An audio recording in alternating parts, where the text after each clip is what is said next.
अप्रैल 2025 की ये बात है। दरअसल एक बुजुर्ग महिला जो कि बाजार से जल्दी घर वापस आ गई थी, उसने आकर देखा तो घर के जो दरवाजे थे ज़्यादातर खुले हुए थे, लेकिन एक दरवाज़ा बंद था।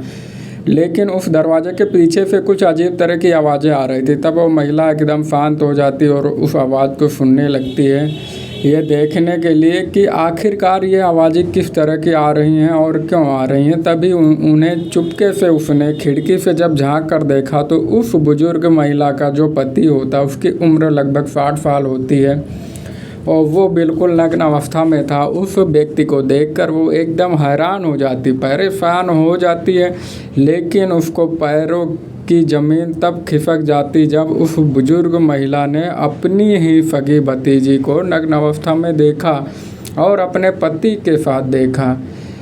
बस इतना देखना था कि वह एकदम यह सोचने पर मजबूर हो जाती कि आखिरकार मैं करूं तो क्या करूं। तब वो महिला चुपके से जाकर अपने सोफे पर बैठ जाती और इंतज़ार कर रही थी कि ये दोनों कब बाहर निकलेंगे। आखिरकार वो दोनों बाहर निकलते हैं और निकलने के बाद उस बुजुर्ग महिला ने इन दोनों का काफ़ी विरोध किया और विरोध करने के बाद सीधा अपने भाई के पास पहुंच जाती है।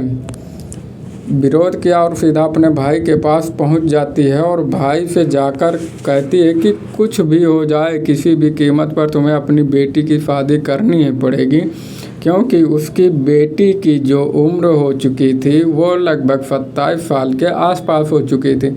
आखिरकार उसके पिता ने लड़की के मेहनत की दिन रात एक किया और 1 महीने के अंदर अंदर एक लड़का तलाश कर लिया और 1 महीने के अंदर ही उसकी शादी करा देती है। शादी तो हो जाती है, लड़की विदा होकर भी चली जाती है, लेकिन यहीं से एक कत्ल की इबारत लिखी जाती है।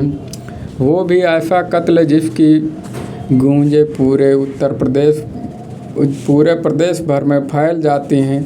आज की इस कहानी के माध्यम से ये जानने की कोशिश करते हैं कि आखिरकार उस कत्ल के पीछे की कहानी क्या थी और कैसे कत्ल का खुलासा होता है। नमस्कार, मैं हूँ राजेश।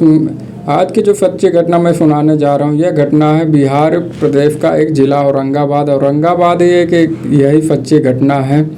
दरअसल एक युवक जिसकी उम्र लगभग 27 साल के आसपास रही होगी, नाम उसका प्रियांशु कुमार उर्फ छोटू होता है, जो कि 27 जून 2025 को बनारस से वापस आ रहा था रांची बनारस इंटरसिटी रेलवे गाड़ी से। और जैसे वह नबीर नगर रेलवे स्टेशन पर आने वाला था, तभी वह अपनी माँ को फ़ोन करके कहता, माँ मुझे थोड़ा देर हो जाएगी, इसलिए रेलवे स्टेशन से मुझे घर वापस लाने के लिए, जो उसका गांव लगता है बड़वान लगता है, वहाँ से वापस लाने के लिए मुझे किसी को भेज दो। तभी उसकी माँ ने देखा कि हाँ बेटा रात में आएगा, थोड़ा परेशान हो जाएगा, इसलिए वो मोटरसाइकिल से 2 गांव के ही 2 लड़के होते हैं, एक का नाम सोनू होता है, दूसरा का नाम अनूप होता है।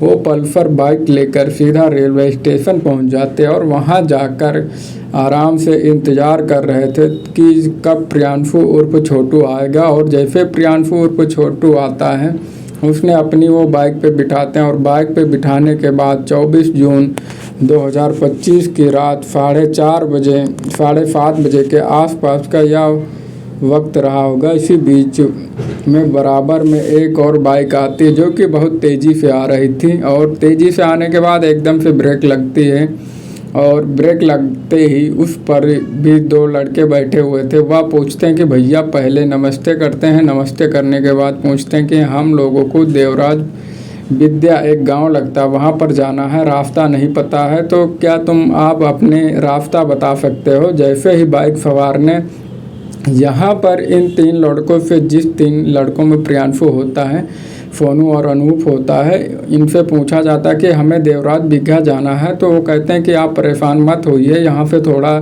सा आगे चलेंगे तो 2 किलोमीटर दूर है, आराम से आप पहुँच जाना, 2 किलोमीटर की ही तो बात है। जैसे ये गाड़ी, पहली वाली बाइक तो रुक ही गई थी, रास्ता पूछने के लिए दूसरी भी वाली गाड़ी भी रुक जाती है और रास्ता बताने के लिए।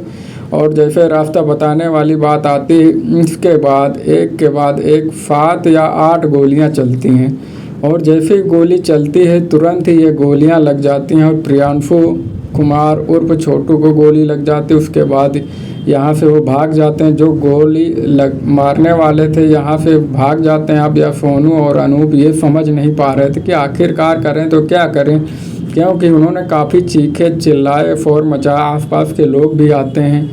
ऐसी स्थिति में बस तत्काल प्रभाव से उस प्रियांशु को यहाँ से उठाते हैं। नवीन नगर में ही एक मगध मल्टी स्पेशलिटी हॉस्पिटल होता है, वहाँ लेकर जाते हैं। कहते हैं कि हम लोग ऐसे ही तरह से वहाँ आ रहे थे, इस तरीके से एकदम से अचानक ही बाइक सवार ने रास्ता पूछा और उन्होंने तुरंत ही गोली चला दी। सब हमारी मदद कर दीजिए, हमारे भैया का इलाज कर दीजिए। बस इतना था कि डॉक्टरों ने देखना शुरू किया, गोली लगी थी, लेकिन वो तो मर चुका था। अब उसका इलाज कैसे करें? वह कहते हैं कि यह मर चुका है। तुरंत ही जो हॉस्पिटल वाले होते नज़दीकी पुलिस